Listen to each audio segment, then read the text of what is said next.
des BTS. Jamais des BTS. D'accord.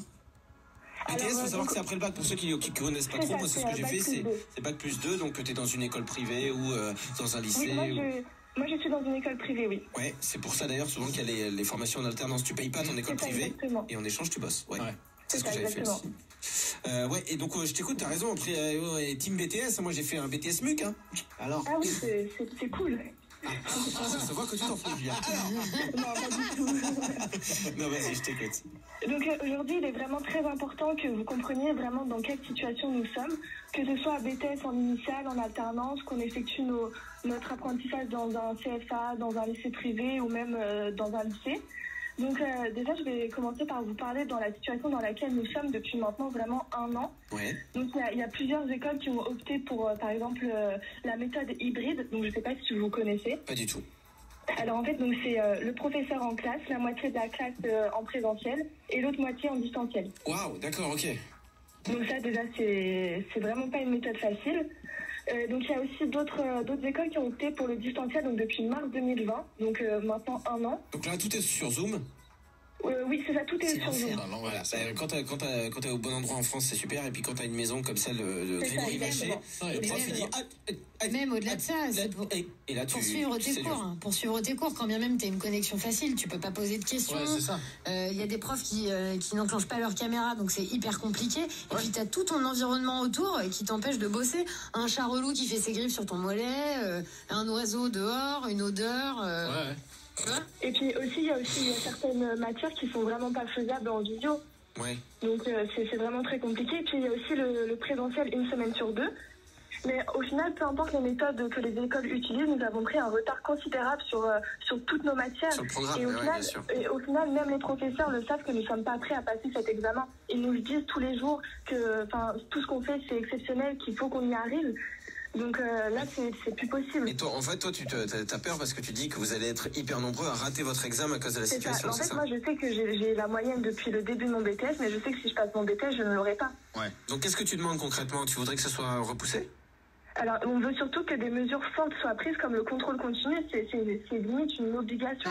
Parce qu'en fait, si on fait une comparaison par rapport au BTS de l'année dernière, en 2020, ils ont eu le BTS en contrôle continu, alors qu'ils ont eu seulement 3 mois de cours en distanciel. Leurs euros étaient bouclés, leur dossier était bouclé. Nous, ça fait 1 an qu'on vit ça en distanciel. Attends, mais t'es en train de m'apprendre un truc, Julia, parce que pour moi, effectivement, vu que l'année dernière, il y avait eu des examens en contrôle continu, vu que la situation ne s'est pas améliorée pour les étudiants, c'était logique que ce soit la même chose cette année. Là, tu veux dire qu'en fait, c'est pas du tout le cas. N'a été prise. Bah ouais, n'importe quoi. À quel moment t'autorises pas le présentiel toute l'année, mais en revanche, tu le fais pour un examen? Ça, exactement. Tu vois, t'as les mesures sanitaires sont les mêmes. Il faut aussi parler des BTS en initiale, parce que donc pour avoir son BTS, il faut obligatoirement avoir effectué entre 10 et 20 semaines de stage, qui à cause de la crise sanitaire ont été réduites à 4, mais comme vous le savez, c'est très compliqué de trouver une entreprise d'accueil, surtout en ce moment.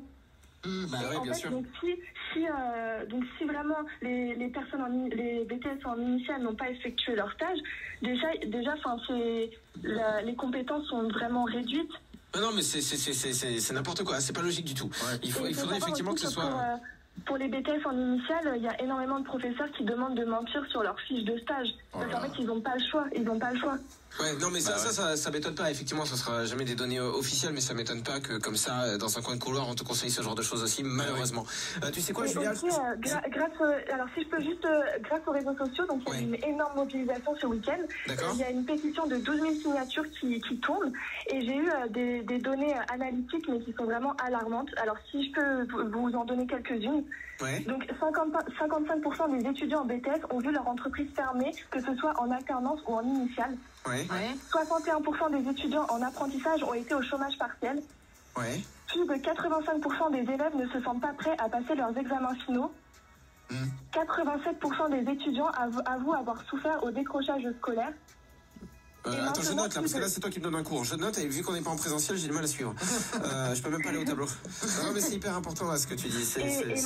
Et maintenant, plus de 92% des étudiants sont favorables au contrôle continu. Donc franchement, c'est des données très très alarmantes. Ouais, et c'est pour ça qu'il faut que ça change. Alors écoute, moi je t'avoue, notre émission, je sais pas si elle a assez d'impact pour que ça puisse changer quelque chose et pour que ça soit entendu.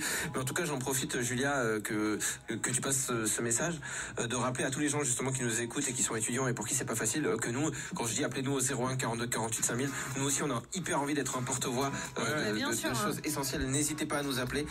Si comme Julia vous avez des messages importants. Déjà ce que vous faites c'est énorme parce que ça nous permet vraiment à tous, parce que là je parle au nom de tous les BTS, de nous écouter.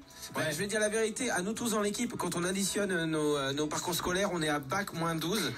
Donc c'est notre façon de rendre l'appareil. Surtout, si on peut le rappeler, la France de demain, c'est nous. Oui, donc c'est très important. Tout à fait. Donc si on n'a pas de diplôme, comment on continue? Qu'est-ce qu'on fait? Enfin, c'est pas possible. Le message est essentiel et merci de l'avoir passé, Julia. Merci d'avoir été avec nous. Merci beaucoup, Julia. Merci. Et puis à la prochaine. C'était important. C'était important d'en parler. Oui, c'était très important. Et là, je vois Cassim, Lul, Guillaume. C'est vrai qu'il y a des gens qui se posent des questions sur la vie après la mort. Est-ce qu'elle existe? Eux, ils savent maintenant qu'il y a une vie après le bac. C'est fou, les gars. Vous avez vu ça? Ils y croient pas. Guillaume, tu crois pas? Ça sent un peu le fake quand même. Je le savais, mais oui, il y a toujours...